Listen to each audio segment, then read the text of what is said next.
Happy Tuesday. It is Tuesday, December the 12th, the 346th day of the year. There are 19 days left in 2023, and welcome to another edition of Tuesdays with Thom. Today's show is about the entertainment business, primarily the movie business. But before we introduce our G-list guest and her film project, I'd like you to imagine a fictitious movie with all its drama, love, and heartbreak. This movie would take place in Texas with a young woman who is pregnant and finds out her unborn child has a life-threatening situation. The child will not live when born, and the woman's life is threatened. But rather than be able to terminate that pregnancy and be assured that the woman would live and could possibly have children later in life, politics intervenes and threatens the woman. The hospital threatens the hospital facility and the doctors with criminal penalties. Imagine that drama. Okay, imagine living through this. Imagine trying to make health decisions with politics at the forefront of it all. While watching this movie, we all could probably agree, remove the politics and life becomes a lot less complicated. The question of whose decision it should be becomes a lot easier to answer. Excuse me. Okay, our G-list guest today is Elesia Marie. She's the CEO and executive producer of Purple Hair Productions. She is an actor who has expanded her career to include screenwriting and directing. She says she is going to develop a lucrative film industry in Northwest Florida. She's committed to promoting local talent, small businesses, and the Emerald Coast. We look forward to talking to Elesia Marie. Our show today, of course, is sponsored by the Best Girl consulting firm. Let's hear from Best Girl. Best Girl is a consulting firm that provides customized leadership, access and inclusion, public relations, communications, and organizational consulting services. Clients include Fortune 500 companies, utilities, higher education institutions, small businesses, and associations. Best Girl's team of consultants, led by Joyce Gilly-Gossam, Emily Hedrick, and Sean Jones, partners with business and education clients to promote organizational effectiveness, communication, motivation, and leadership, with always an impact on the bottom line. Best Girl's customized consulting services include strategic planning, corporate communication, executive coaching, fundraising, and economic development. Best Girl customizes a solution that fits your needs. So let's go to our round table and talk to Barbara Wallace Edwards and Michael Walker. Good morning. Barbara Wallace Edwards and Michael Walker. How you guys doing? Doing well, TG. Thank you. Okay. So let's see. Now you're at home today. Barbara, you at home? I'm home today. Michael, you're at home. I am at home. All right. So Barbara, what you got for us today?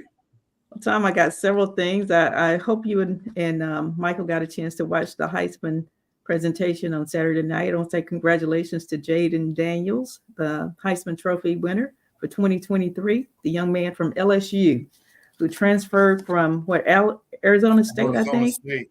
Yes, and that seems like it was a perfect move for him. He received twice as many votes as the next person behind him, I think, first place vote. So proud of that young man. I saw him play when they played in Tuscaloosa at Alabama, and he was quite the player. I was very impressed with him. So excited for him. Good deal. Good deal. Yeah. That's great. All right. It's interesting. They call him Silky Slim. He can run. He doesn't look like he's sitting there fast, but but they can't tackle him. They can't reach him. Yeah.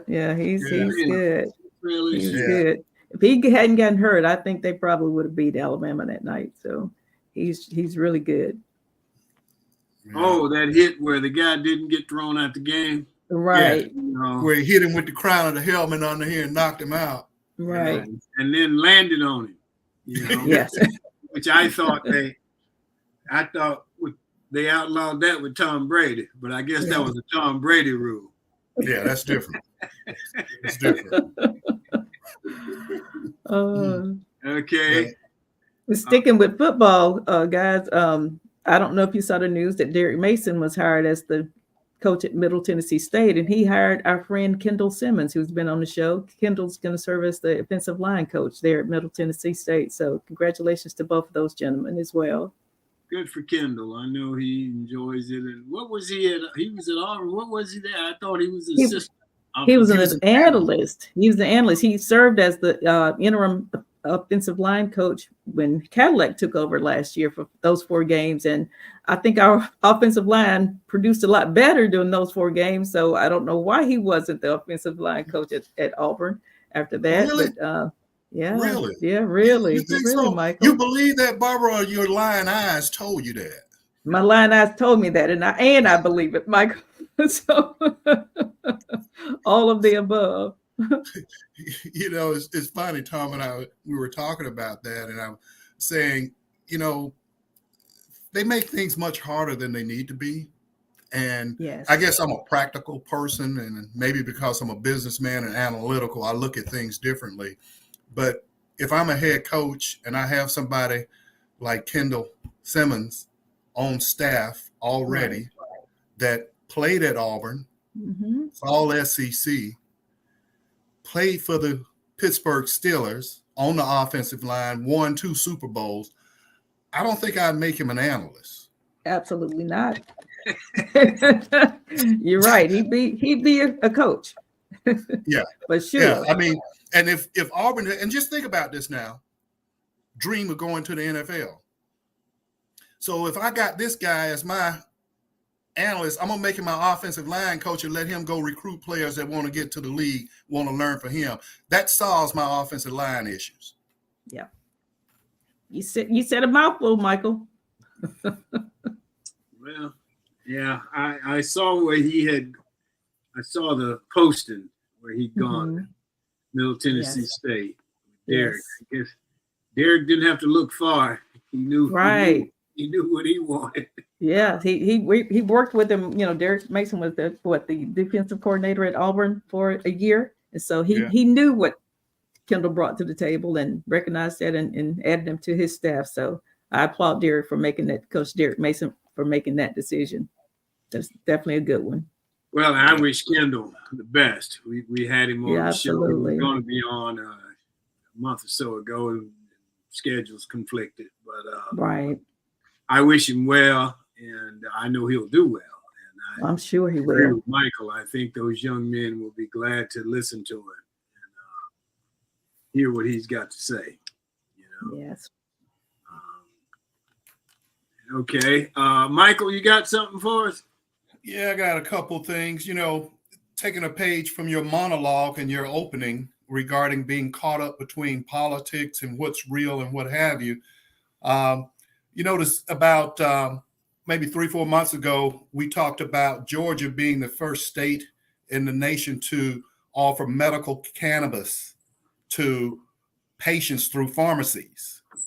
Well, lo and behold, and this is one of the reasons why the Republican platform, they go out and say we need smaller government and it should be states' rights.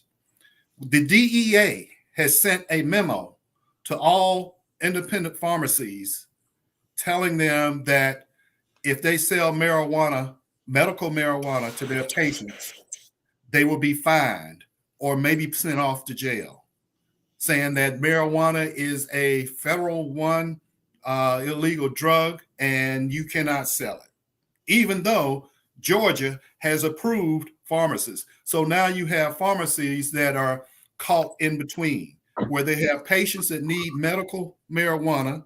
They have it, they can sell it, but the DEA is threatening to send them to jail, fine them, or either shut their business down if they were to do so. Wow. In the meantime, you have these kids and people that really need the cannabis that it could help, people with epilepsy and what have you. Mm-hmm. It's interesting because, you know, I can go back 50 years to first time I saw any marijuana.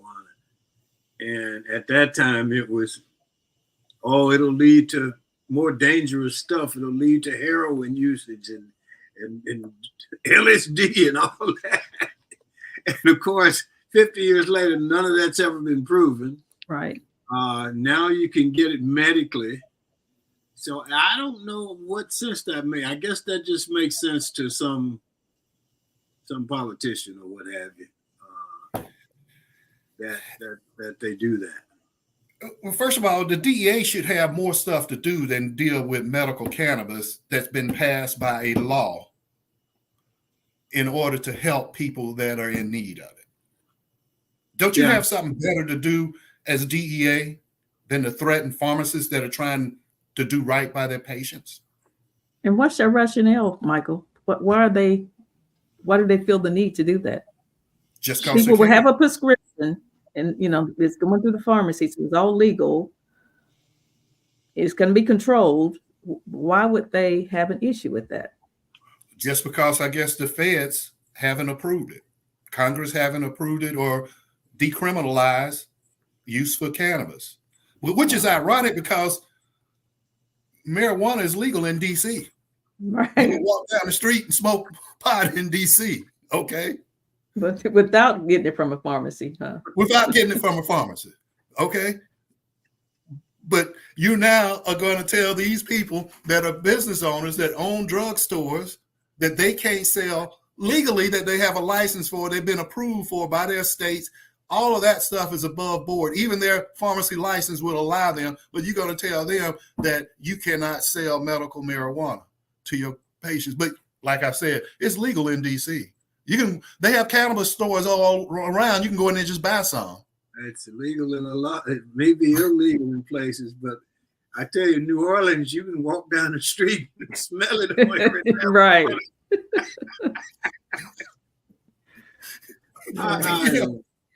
It's what else do ridiculous. they have to do? That's DEA. What else do they have to do? They don't have nothing else to do. They should have more than that to do. That's my point.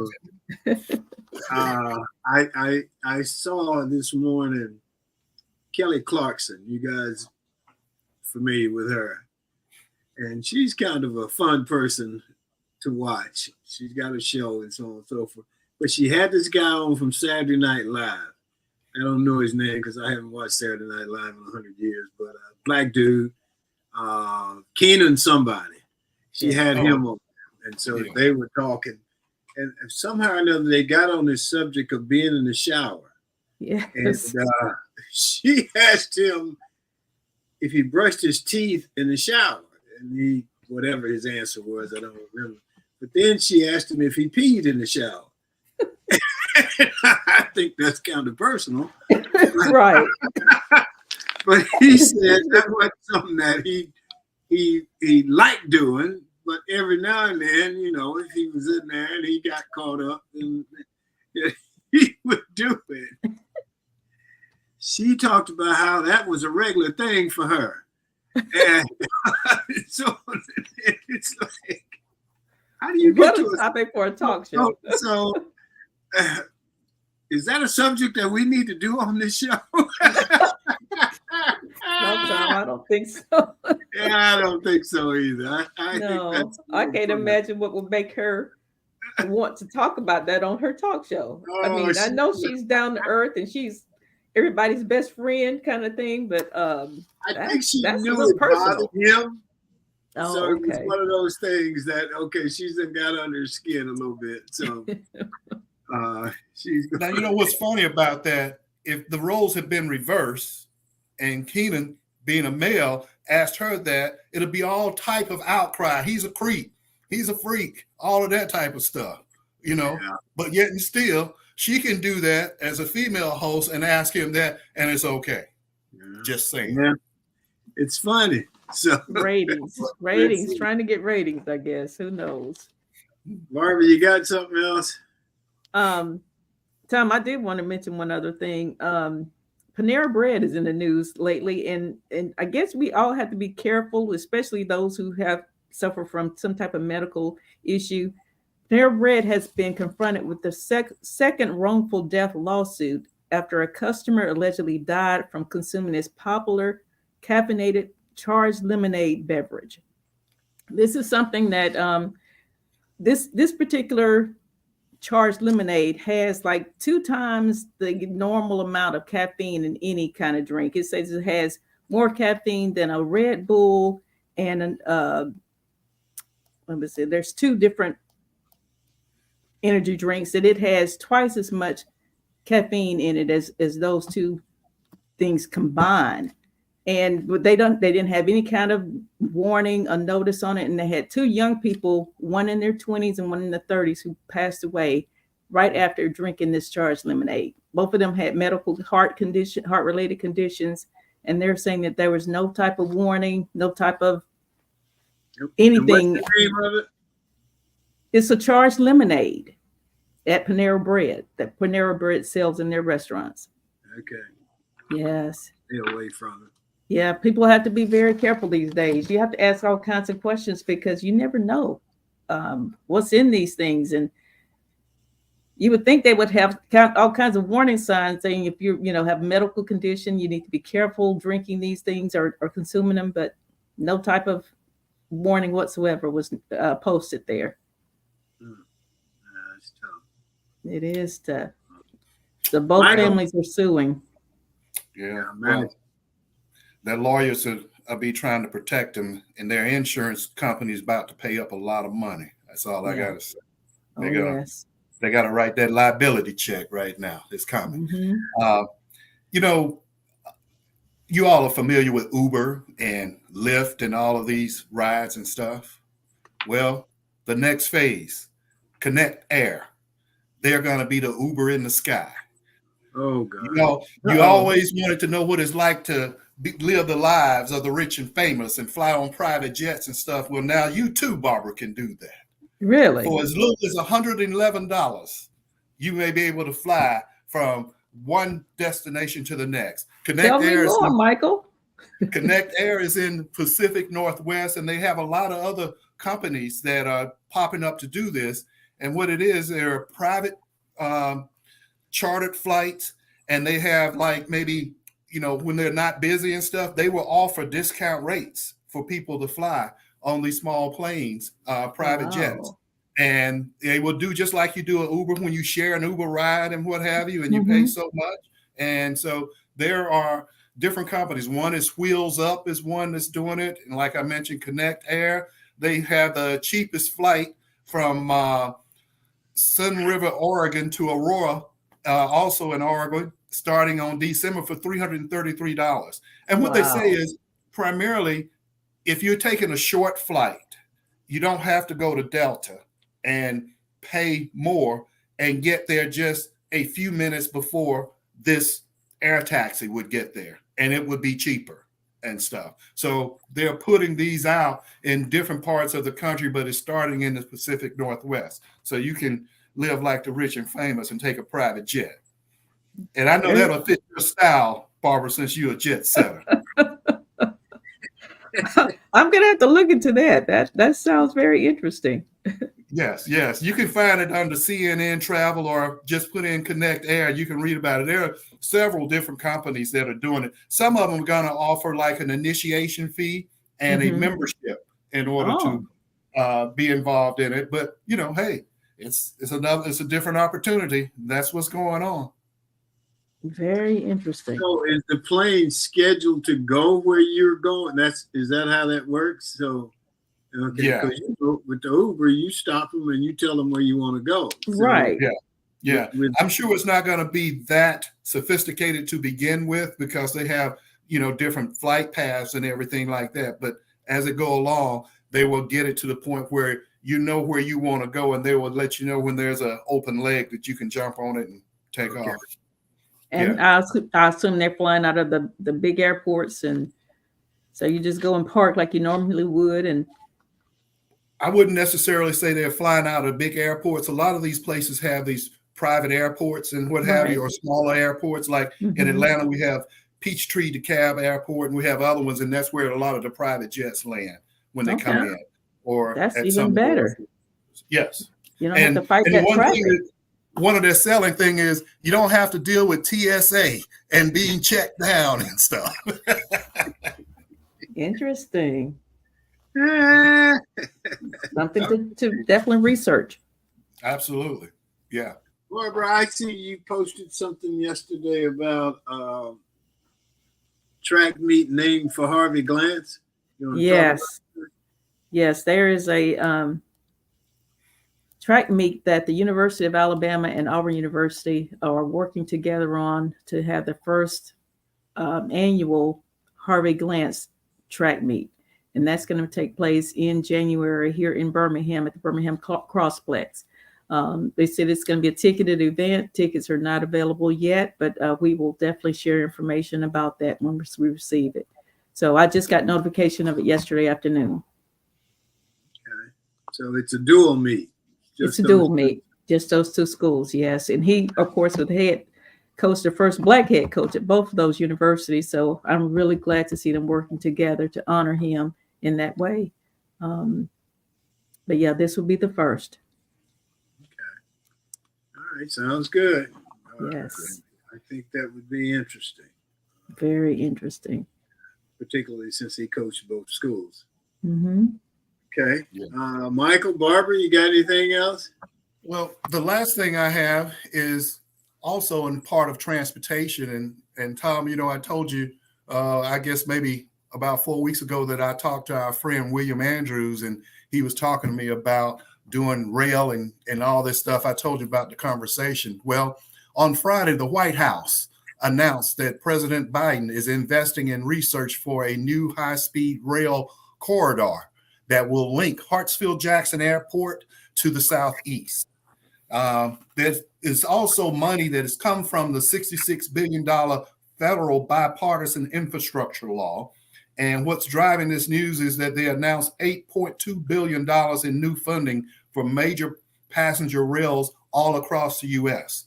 It seems as though that we are far behind Japan and China when it comes to high-speed rail. And I guess this is a way to catch up, get people off of the, highways and what have you. There's one that's down in Florida in your area, I think, that links Orlando and maybe Miami, another city. But anyway, you can get there in like maybe an hour or so, 2 hours, where it would take you 3 hours to drive. And these trains will be able, once they're fully developed and up and running, they can reach speeds up to 220 miles per hour right now. Yeah. Wow. So that's a big push now that's coming. So our friend William knew what he was talking about. I got to get back in touch with William. Well, I think that's great because, why not? And if you've ever felt, we took the bullet train from Paris to London, and it was awesome, man. I don't know how long it took. It wasn't long.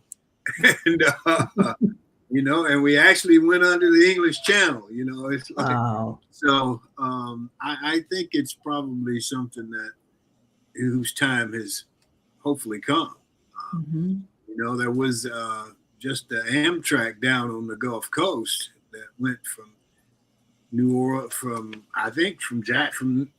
Orleans over to Jacksonville, but we had one of those hurricanes destroyed some of the tracks or whatever, and they haven't rebuilt it. There's been a lot of talk about it, and I think people in the area would love to see it happen again, because it gets you there, and it gets you there fast, and it's for me, I've enjoyed the trains. I'd almost rather take a train than take a plane. So. And on my travels, I've never traveled on a plane long distance, so I'm really interested in taking a train ride. So that would be a good one to start with, Michael. Yeah, maybe go down to Orlando and take the train from there to Miami. Is it Orlando to Tampa or Orlando to Miami? I think it's Tampa, Orlando to Tampa. Yeah, okay. Across that corridor. But it will take, like maybe 2 hours versus 3 hours in the car or something or less, And I know they're doing some stuff out in California to go from LA to Las Vegas that will, cut that time in half from that standpoint. But you're right. It can be very relaxing to do that. A lot of times when we have our insurance association, when we have a meeting down in New Orleans, a lot of the people from Birmingham will get on the train and ride the train from Birmingham down to New Orleans to do that. And Amtrak. Yeah, the Amtrak. So this is going to be research. U.S. Senator John Ossoff, elected senator from Georgia, has been able to bring in $1.5 million worth of funds to look at the route between Georgia and neighboring states, like, for instance, Atlanta and Chattanooga and Savannah. And that's what they're looking at. And they're going to do a study and then determine, when actual construction can begin and when would it be completed. This is something that's been talked about for a long time. It just has not gotten to this point yet. So at least there's some funding that's been earmarked to explore this. And quite honestly, I do not understand why we're so far behind when it comes to this. If we can send a man to the moon, surely we can develop high-speed rail. Trains have had some type of stigma, and because, like I said, there was a hurricane, I don't know which one, that destroyed stuff down here. Crestview, which is about 30 miles away, is where the train would come through, and they're still trying to rebuild everything to show that that can happen. I think, I don't know, I've taken trains from DC to New York. We took the train all the way up the coast, West Coast, from Los Angeles to Portland. I've just from down south to the West Coast. I've enjoyed it. So I think it would be great. They'd have a great customer in me. Yeah, absolutely. And it would be I got one more for you, Michael, before we got to move on. Tuberville gave in. He said because he couldn't win. Did it take him this long to figure out that he couldn't win? Well, he's never has been too bright anyway. So, I think we all knew that this is going to happen, right? Yeah, I don't know. Yeah. There was no end game. And that's not the way you get that accomplished anyway. Okay. If you want to change a policy like that is going to be emotionally charged and have a lot of input, you do that behind the closed doors and figure out a path to accomplish what you want to accomplish without upsetting everybody. And you do it in a way that makes sense. Okay. And you get the guys who are on your side, you get them on your side first. Absolutely. Yes. They were not going to go along with that craziness, though, Thom. That was the problem. He may have tried to get them on his side, and they were not going to go along with that. It didn't make any sense. But you don't step out there in front and do something like that without really doing your homework and developing, as Thom and I like to talk about, a strategic plan in order to reach your end game. Okay. I think he alienated himself more than he did. He did. His colleagues on the Republican side were like, "Man, end this thing. This is stupid," So anyway, he finally ended it. So let's move on. Let's get Sean to do Got a Minute because I want to get to the G list here. Sean, you got a minute for us? Good morning to everyone joining in with us. My name is Shantia Jones, and this is Got a Minute. Do we have any Smokey Robinson fans out there? Well, I definitely am. And did you know that after more than a decade of hits, Smokey Robinson and the Miracles finally earned their first #1 hit when Tears of a Clown topped the Billboard Hot 100 on December 12, 1970. Tears of a Clown told a story to which any current or former love-horn teenager could relate. Robinson showcased his ability in Tears of a Clown to tell such a story using catchy melody and clever wordplay. Don't let my glad expression give you the wrong impression. It was that ability that led Bob Dylan to refer to Smokey Robinson as America's greatest living poet. Shop Around was Motown's first biggest hit, along with My Guy and My Girl from Murray Wells and The Temptations, respectively. In 1967, Smokey Robinson became the vice president of Motown Records Corporation, a position he held for the next 2 decades until the company was sold to MCA in 1988. Thank you all for joining in. My name is Shantia Jones, and this is Got a Minute. All right, thank you, Sean. If you look on some of those albums from back in the Motown's day, big time day, Smokey Robinson wrote a lot of those songs. He wrote the majority of them. Yeah. Great writer. He should have done very well with Yes. all the stuff that he wrote. So let's go to the G list. Hollywood's got the A list, and here on Tuesdays with Thom, we have the G list. And our G list guest today is Elesia Marie. She is CEO and executive producer of Purple Hair Productions. Elesia says that she pursued her acting career, but now she's moved into screenwriting and directing. During the COVID, when everybody was looking for something else to do, she started to write a screenplay called Zombeez, B-E-Z. And she found a producer, loved the script that she's written and said, let's do it. They put the money up. And so here she is these 3 years later.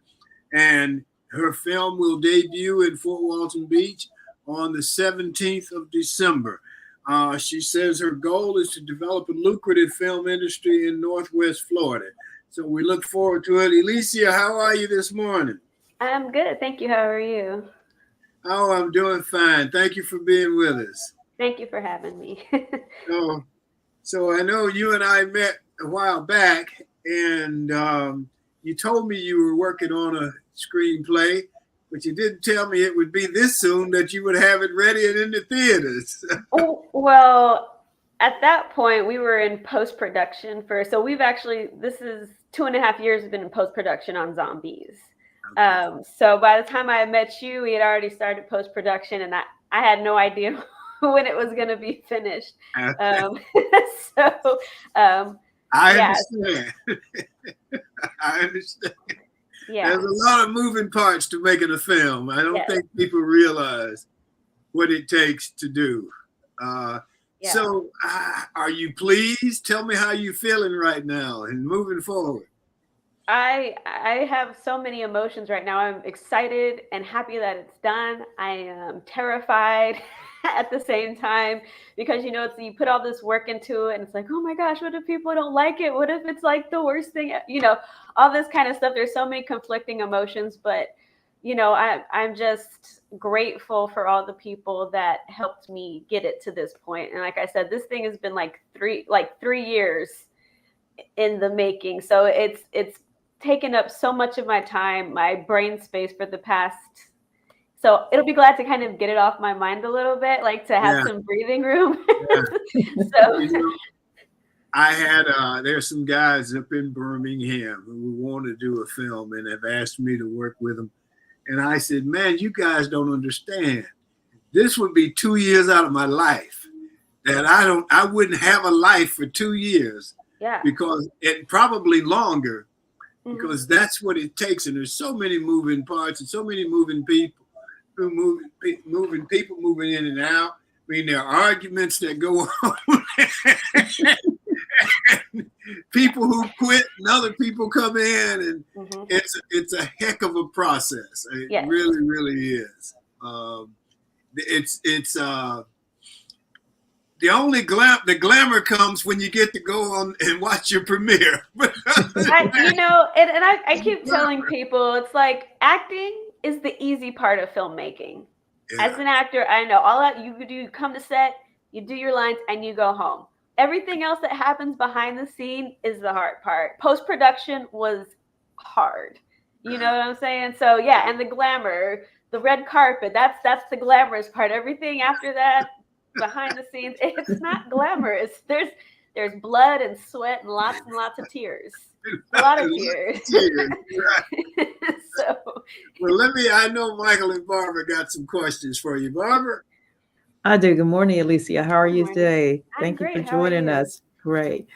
Tell me, how did you get started? When did you first become interested in filmmaking and acting?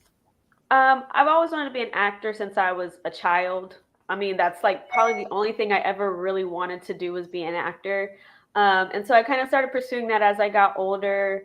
I did some short films. When I moved to England, and I did some background work, and then I got my first speaking role on a movie called A Bunch of Amateurs with Burt Reynolds, and it was amazing.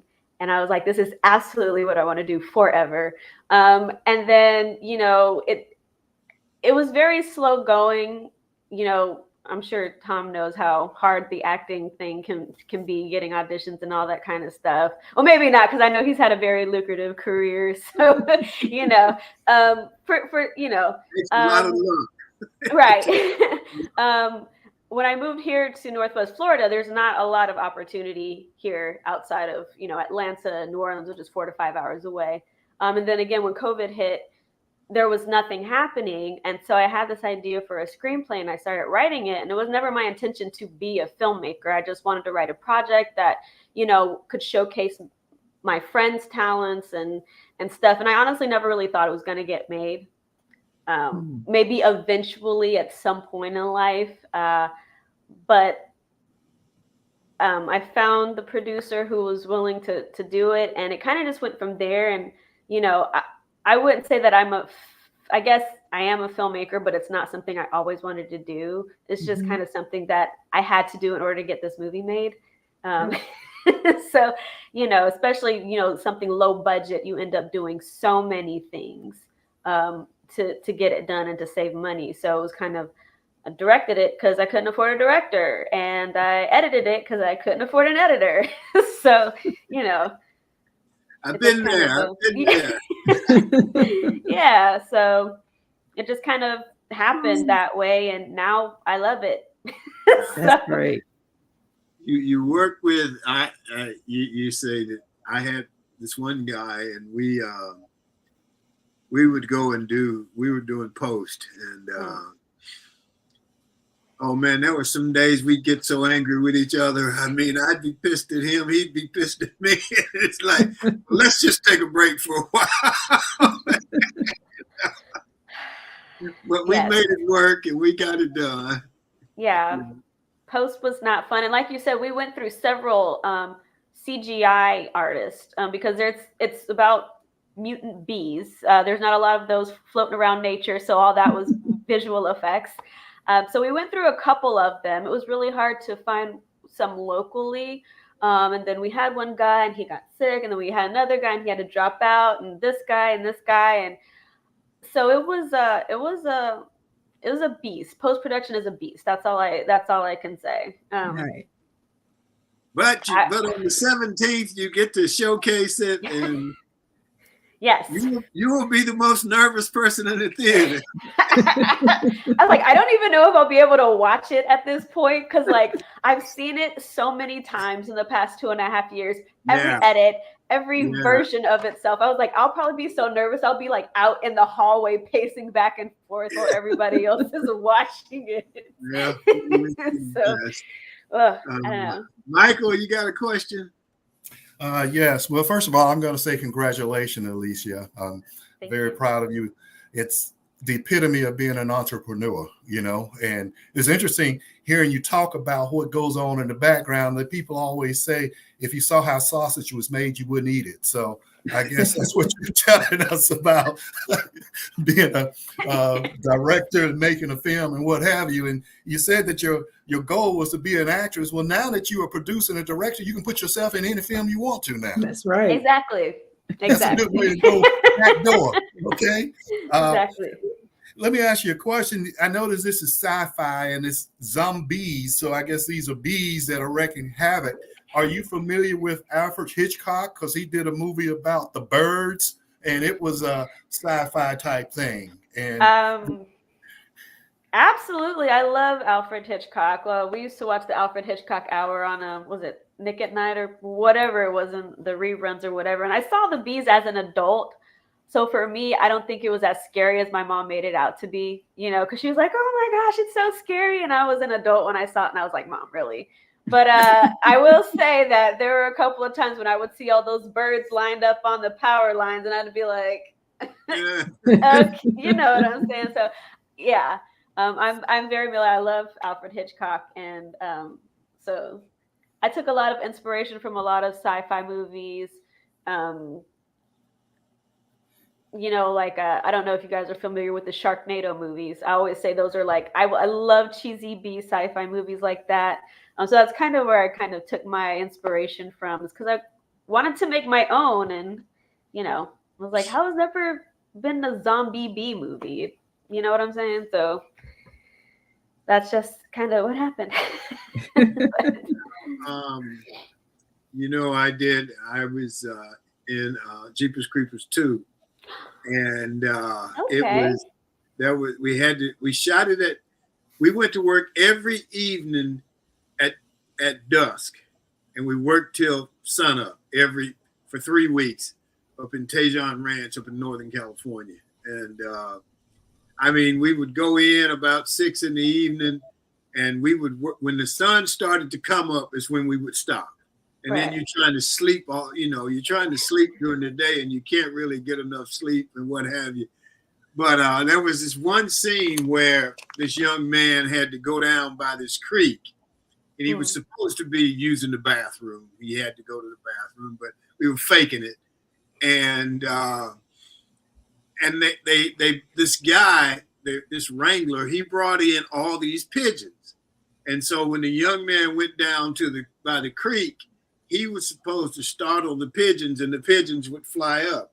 Well, every time the pigeons flew up, it was $1,500. And so the first time he went down there, and he did the wrong thing, and the pigeons flew up. So that was $1,500. He did it again. He did the wrong thing. The pigeons flew up. Now we're at $3,000. Oh, wow. So we were just counting the money. It wasn't our money. It's like, we were saying, do it again, man. Oh my gosh. That hurts just thinking about it. Yeah. It was interesting. One of the things I thought was interesting about it was the guy who played the creeper. We never got to see him. Every time we saw him, he was in his costume. They never wanted us to see who he was, what he looked. I guess to take away the drama of it or what happened. Right. We couldn't see who he was. It was interesting and turned out pretty good. But I go back to my statement. It takes a lot of luck to be in to get to where you want to go. And I was lucky. So I'll just say that. I've seen Jeepers Creepers. Were you the coach? I'm trying to remember. It's been okay. I was about to say now it's okay. I was the coach. I was okay. The coach. It was fun. I enjoyed it. And Victor, who was the director, Victor was great. Victor sends me. Victor doesn't send Christmas cards. He sends Halloween cards. You know. So I still hear from him. So, Michael, you got another question? Yes, I do. I know it takes a lot of money. How did you get the money to produce this? And not only just to produce the film, but because it took so long to do, you had to have funding to live off of and everything else. So how did you raise all that capital? Well, I will say that I was very blessed to have a supportive family. We did GoFundMe. Well, I think we raised about $2,500, but my husband paid for all of it. So he gave me the money to do it. And there was just no words he was just so supportive. And, he dipped into his TSP, which is military savings fund, to help me fund it. It was about $50,000, I think, that it took to make Zombeez. And he gave me all of his bonuses from work. So I will say that I do have that a lot of, first-time filmmakers might not have, especially indie filmmakers, is a husband who can do that. So I will say that I was very lucky first time out the gate, because he just let me do it. He's like, you don't have to get a job. You don't have to work. If you want to just focus on this, see how it goes. But of course, we have a deal that when I hit it off, he can stay home and play video games all day, and I will go out and I will make all the money, and he'll stay home and clean the house and cook and do all the things. So we're just gonna switch off, once I become a more recognizable filmmaker. So Well, I will say that to be successful depends a lot on who you partner with. And you have to have a partner that understands, because you don't go to work at 8 and come home at 5. That's not the business. And, as an actor, as an actor, it's a 14-hour day pretty much, sometimes longer. You just have to be with somebody, a partner who understands, who's willing to work with you. Yeah, absolutely. And I give him a lot of, props, because the house is basically turned into my filmmaking studio. I mean, there's just like script parts and things just strewn all over. And I try to keep it contained as much as possible. So I just kind of put him in his own little office that I don't go into, that I don't contaminate with all of my film stuff. So he's been a trooper throughout this whole thing, and dealing with my creative mess and my creativity and all the things that I bring into the house. That's, film related and all that kind of stuff.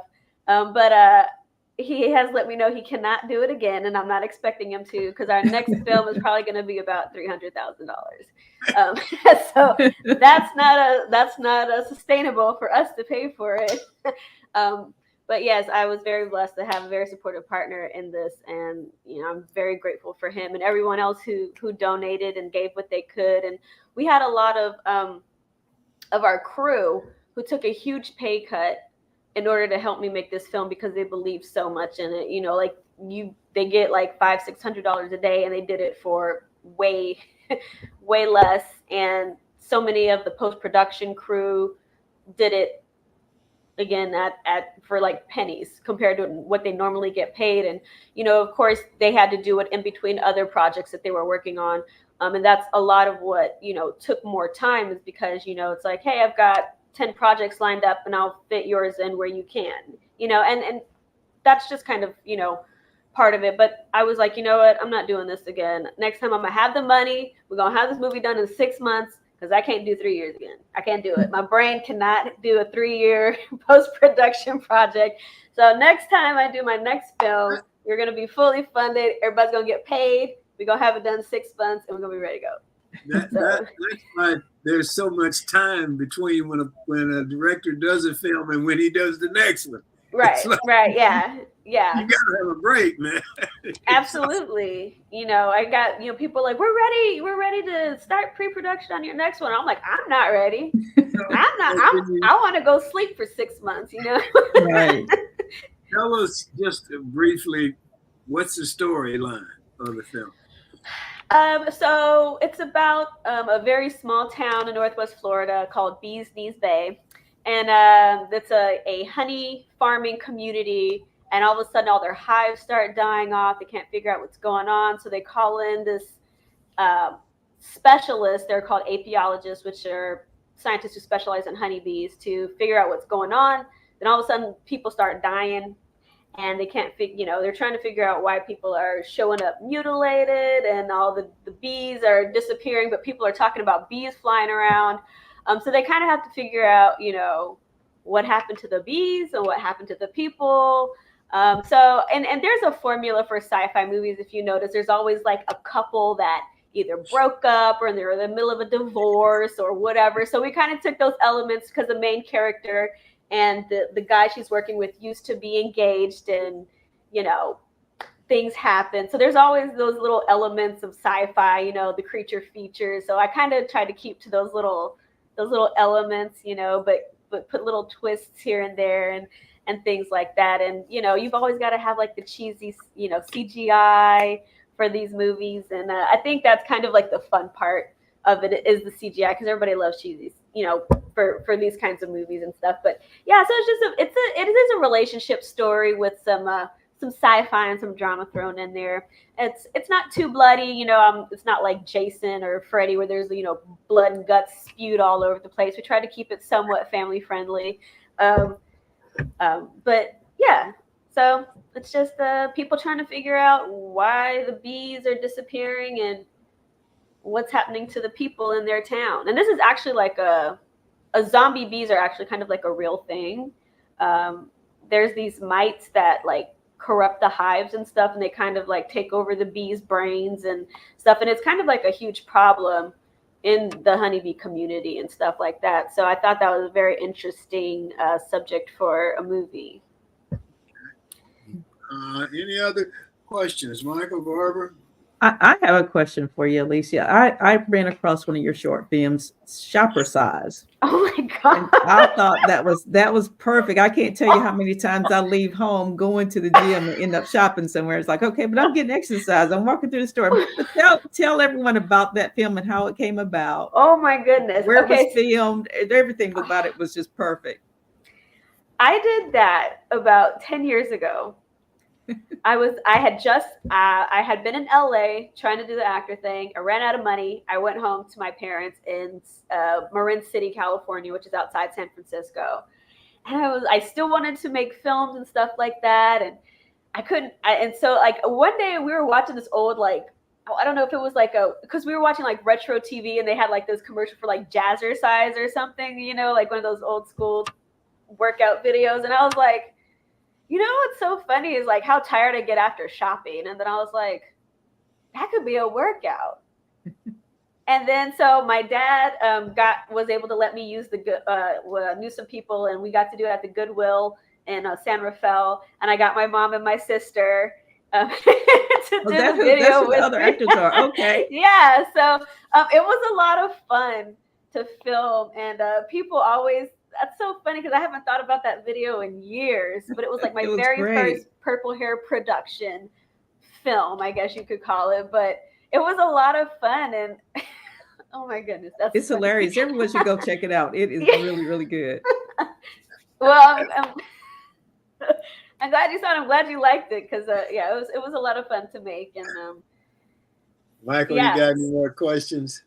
Well, yeah, one thing I like to say is my hat's off to your husband, you know, because so many times when there is an accomplished man, they always say behind every great man is even a greater woman. So my hat's off to him because he reversed the role. Behind a great woman, there's an even greater man. So thanks to him for doing that. Yeah. You know, I was just sitting here thinking, you're saying that you're going to have the money ready for your next production and stuff. And just a thought, you know, you've been able to do this movie off of what they call a shoestring budget. If you documented everything, you may be able to do a book and sell that book and help raise the money you want on how to do a film on a shoestring budget.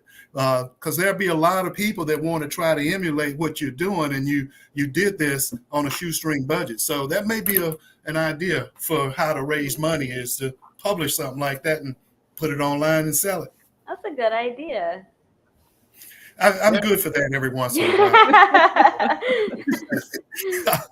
while. But there's another, I was a fan of another show called The Outer Limits that was sci-fi that had a plot to it. Are you familiar with The Outer Limits, where that, you know, it's kind of spooky and you know, the plots and stuff that comes in with that?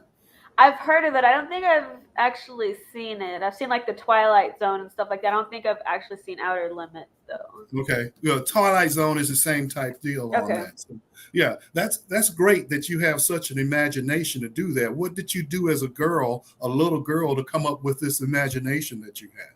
Oh, my parents could probably tell you all about that. I mean, I had so many dress up kits.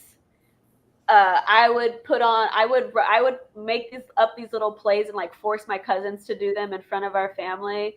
And they always gave me so much grief about it, but I was the oldest. So I told everyone what we were going to do, and we were going to put on these plays that I wrote. We played dress up. I made them play dress up. I had all these, you know, scenarios, you know, up just, you know, planned out and all the things. So I think I was always kind of doing this, like even when I was younger, and I didn't realize what I was doing because it was just me being me and making everyone do what I wanted them to do. Leadership skills, right? So I think I was always kind of, my mom, dad probably tell you I was always very creative And I used to write a lot too. I hated writing, especially because my mom told me I was good at it. So I obviously did not want to be a writer because my mom said I was good at it. But it got me through high school. I would, write a paper day before it was due and get an A. Not great for college. Studying habits were not that great. But now I can do writing and acting, which are two things that I love very much now, and combine the two.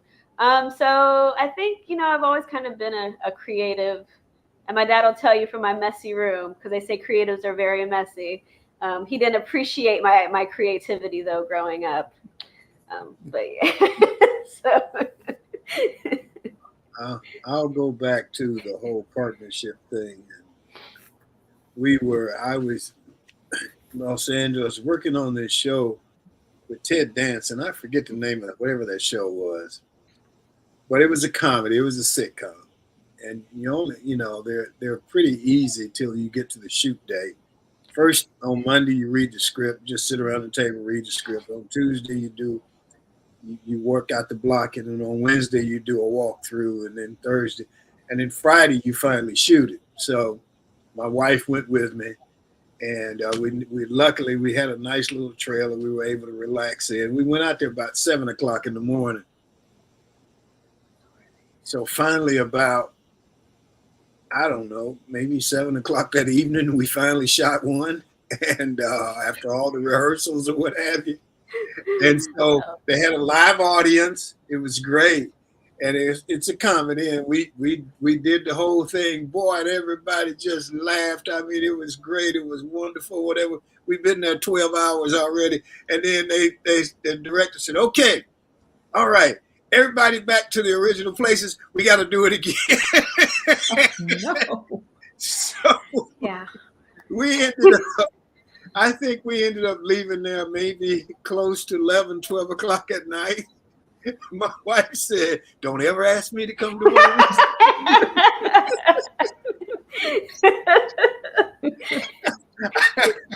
I said, "Well, baby, this is how we get paid." So it's Oh my different. gosh. Like I said, the only glamour is when you go to the red carpet stuff. That's when it gets to be glamorous. Absolutely. But it's fun. Alicia, you got anything else you want to talk about before we go? I think that's it. I hope that if you're in the Northwest Florida area, and you can come to the premiere. We'd love to see you there. I'm thankful for y'all for having me on and talking about my movie with me. And I think that's well. it. I know how difficult it is, and I can appreciate you, and I commend you. And Thank you. like I said, once everything settles down, hopefully maybe we can have some lunch, and I can talk to you about this project, because I can get the money. And so we'll talk of it. Okay. It's a documentary. Well, Okay. I think I mentioned the documentary when I came to talk to you guys that night. So Right. Michael, Barbara, you got anything else you want to throw in? No, I just want to say congratulations. I thoroughly enjoyed talking with you, and I wish Thank you the best. Thank you very much. Likewise. Yes, definitely. And Thank tell you. your husband we commend him. Yes. Absolutely. It's not the easiest thing in the world to be a partner to somebody in that business. It's a tough business. Great. Absolutely. Yeah. Okay. Thank you so much, Elesia. Thank you. We'll be in touch, okay? I right. will be out of town this week, so I won't be able to see it. Okay. But I'd love to see it, so maybe I can get a copy some kind of way and see it. But I'll be in touch with you after the first of the year. If that Okay. works for you. Okay. Sounds good. Okay. All right. Best of luck to you here. Thank you. You too. Okay.